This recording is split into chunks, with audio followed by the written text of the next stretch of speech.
ด้วยความหักสุดซึ้งยืนยันว่าสองไม้ปองเป็นคู่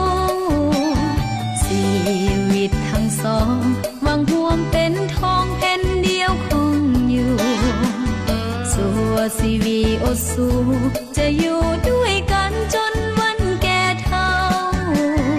ยินดีที่งานวิวาเพื่อนมิตรลุงตาต่างก็มาทั้งนั้นมาห่วงใจกันสร้างสรรค์ให้ท่านสุขสมขอให้ท่านทั้งสองจงคงหาไว้ยืนยาววันขอให้ท่านทั้งสองอย่าแปรผันจนวันแก่เฒ่าลงไปเงินทองเกียรติศักดิ์ศรีเหลือไกลเมื่อนึกสิ่งใดสมปรารถนาพังพลาดผิดมาอภัยให้กัน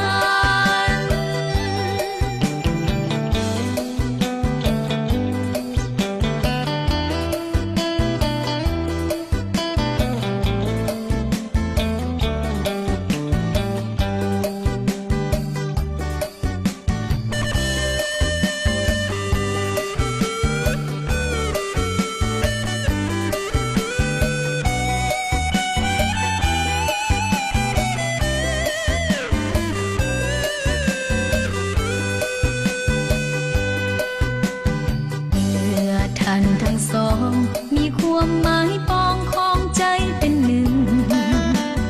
ด้วยความหักสุดซึ้งยืนยันว่าสองไม้ปองเป็นคู่ชีวิตทั้งสองหวังห่วงเป็นทองแผ่นเดียวคงอยู่สัวชีวิตอดสู้